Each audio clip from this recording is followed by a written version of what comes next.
But it's exciting, actually. I'm glad you brought up that about how we would be looking to shape or not shape our kids' lives in the paths that they want to take. I think instead of shaping, it's a better thought to how can we inspire them to create their own shape.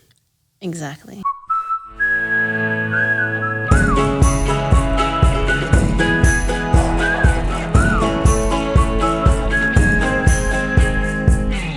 It's so interesting to me to dig into people's beliefs, how they live their lives, their faith, and to understand what guides them in their life. And the Baha'i faith is so interesting in the sense that it's basically saying that all religions, it really is the same thing in the sense of the idea of giving to others, supporting others, spreading love, being supportive.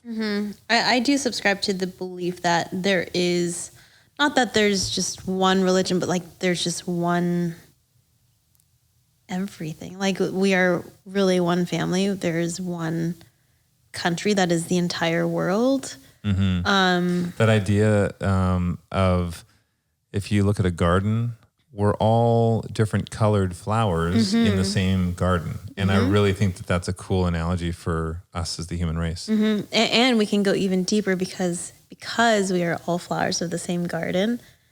Our root systems are all connected. And, you know, we should be doing what trees do when one tree or like part of the system isn't functioning as well.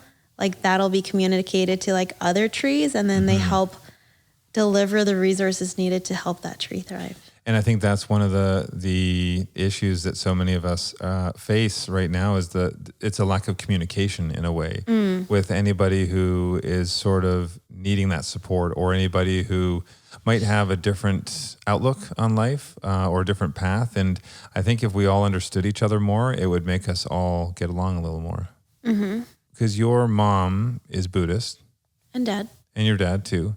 How was that for you growing up, going to the temple and that experience? I never really thought about it. It was just something that we did, and they never really forced anything on us.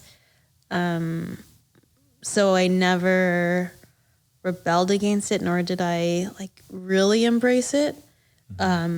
Yeah, it was just something that we did. So I went through with the actions, not knowing the meaning really.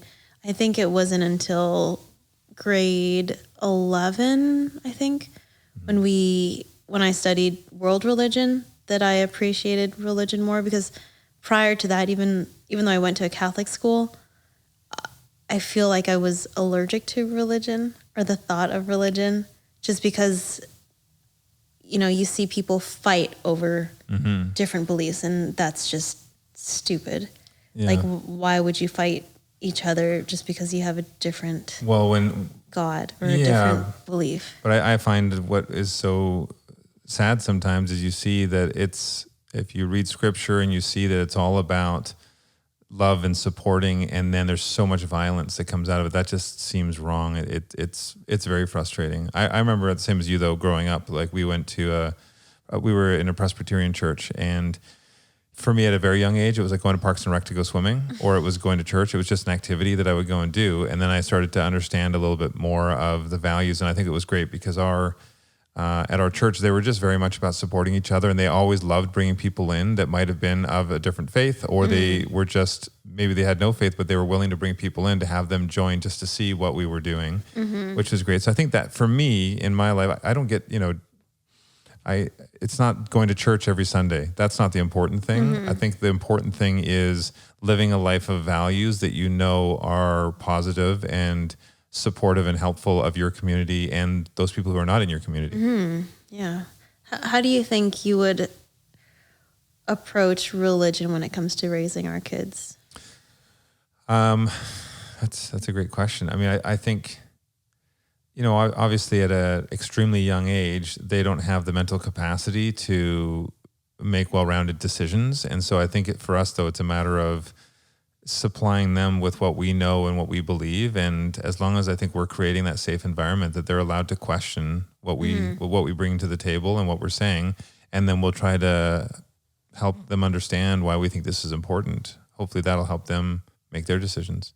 It's the same with anything. I would never want to force our kids into playing an instrument or force them into sports, even though I love sports and I hope they play sports. Or it's the same, again, with religion, religious beliefs, or what career they want to go after. I don't want to force them into anything. I would love for them to find their own path, and hopefully it aligns with what our beliefs are.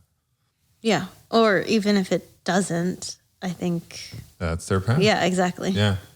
I think as long as, not just kids, even for ourselves, as long as you question everything and think for yourself. Yeah.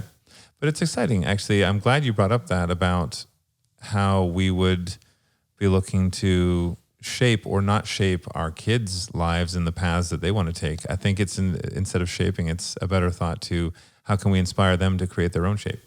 Exactly. Yeah. You can only build the environment around them so much, and they shape themselves. Well, this has been a lot of fun chatting with you and with all of you. So I'm not sure where I'm going to look. Which camera? Let's go to this one. No, let's go to that one. Anyway, this one. Thank you for joining us at home. Which one are you looking at? I'm going to look over here. Okay. This guy. Hi there. Hi, guys. But thank you for joining us at home. This has been a great week. And if you have any questions, you can message us on social. We're at home. At home. We want to hear all about what you want to hear, what you love to hear. We want your feedback on what we talk about as well. And really important, we want you guys to help spread the word. If you enjoy our podcast, tell your friends. Be sure to rate us on Apple Podcasts. And thank you to you, Lindy. Thank you. Are you going to sleep now? I'm sliding. No. I have a wedgie. Hold on. This is it. Just sit, and goodbye, everyone. What?